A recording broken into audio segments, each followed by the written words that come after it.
ሰላም እንደምን ቆያችሁ ውድ የዚህ ቻናል ተከታታዮች። ዛሬ ብናነሳቸው 3 አርዕስተ ዜናዎች አሉን። ታዋቂው ቲክቶከር ጆን ዳንኤል የጭንቅላት ህመም እንዳለበት ባለፈው ቪዲዮአችን ላይ ተናግሮ ነበር። ስለዛ ትንሽ እናብራራለን። ታዋቂው ቲክቶከር ጆን ዳንኤል ወይም ዮሐንስ ዳንኤል በቅርብ ባደረገው የቀጥታ የቪዲዮ ስርጭት ሀሳቢ የሆነ የጤና እክል እንዳጋጠመው ለተከታዮቹ አጋርቷል።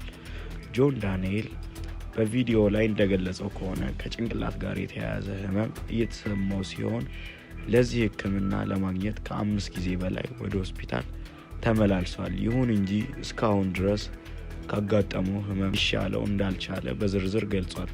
ይህ የጤና መጥተው ጆን ዳንኤል ለአየር መንገድ ደህንነት ጋር በተያያዘ ክሶች ለ2 ዓመታት ያህል በቆየው የህግ ክርክር ውስጥ ቆይተው ታህሳስ 2018 ዓ.ም በነፃ ከተሰናበተ ከጥቂት ሳምንታት በኋላ የተሰማ ነው።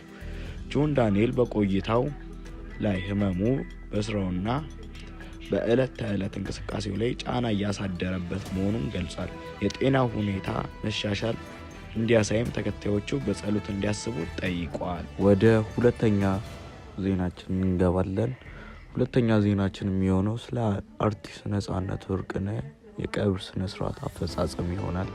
በኢትዮጵያ የኪነ ጥበብ ታሪክ ውስጥ ጉልህ ስፍራ ያለው በሁሉ ገብ የፈጠራ ብቃት የሚታወቀው አርቲስት ነጻነት ወርቅነህ ዛሬ ጥር 10 ቀን 2018 ዓ.ም በመንበረ ጸባዖት ቅድስት ሥላሴ ካቴድራል በክብር አርፏል። ባደረበት ድንገተኛ ህመም ጥር 8 ቀን ከዚህ ዓለም በሞት የተለየው አርቲስት ነጻነት በተለይም በኢቢኤስ ቴሌቪዥን ለበርካታ ዓመታት ሲያቀርቡ የነበረው የቤተሰብ ጨዋታ ፕሮግራም እንዲሁም ፍሬሽማን በተሰኘው የቲያትር ስራው በብዙዎች ልብ ውስጥ ታትሞ የኖረው የጥበብ ሰው ነው። አርቲስቱ አሻራውን ካሳረፈባቸው ፊልሞች መካከል ሲቲ ቦይ፣ ሳልነግራት፣ ያንቺው ሌባ፣ ኤፍቢአይ፣ ሚስተር ኤክስ እና ቾምቤ። በቀብር ስነ ስርዓቱ ላይ በከፍተኛ የመንግስት ስራ ኃላፊዎች፣ የጥበብ ባልደረቦቹ፣ ቤተሰቦቹ፣ አድናቂዎቹ ተገኝተው የመጨረሻ ሽኝት አድርገውለታል። አርቲስት ነጻነት ወርቅነህ ባለትዳርና የ3 ልጆች አባት ነበር። ለቤተሰቦቹ ለወዳጆቹ መጽናናትን እንመኛለን።